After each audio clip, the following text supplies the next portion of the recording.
It's important to understand how search engines discover new content on the web, as well as how they interpret the locations of these pages.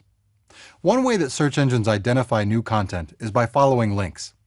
Much like you and I will click through links to go from one page to the next, search engines do the exact same thing to find and index content.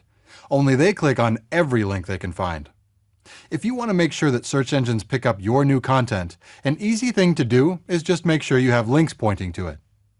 Another way for search engines to discover new content is from an XML sitemap.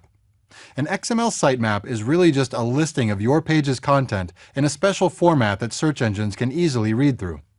You or your webmaster can learn more about the specific syntax and how to create these XML sitemaps by visiting sitemaps.org.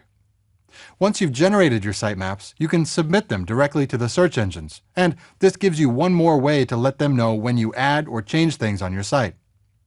Search engines will always try to crawl your links for as much additional content as they can find to index. While this is generally a good thing, there are plenty of times that you might have pages up that you don't want search engines to find. Think of your test pages or members-only areas of your website that you don't want showing up on search engine results pages. To control how search engines crawl through your website, you can set rules in what's called a robots.txt file. This is a file that you or your webmaster can create in the main root folder of your site, and when search engines see it, they'll read it and follow those rules that you've set. You can set rules that are specific to different browsers and search engine crawlers, and you can specify which areas of your website that they can and can't see. This can get a bit technical, and you can learn more about creating robots.txt rules by visiting robotstext.org. Again, once search engines discover your content, they'll index it by URLs.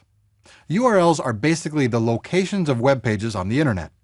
It's important that each page on your site has a single unique URL so that search engines can differentiate that page from all the others. And the structure of this URL can also help them understand the structure of your entire website.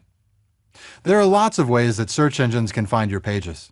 And while you can't control exactly how the crawlers do their job, by creating links for them to follow, unique and structured URLs, sitemaps for them to read, and robots.txt files to guide them, you'll be doing everything you can to get your pages in the index as fast as possible.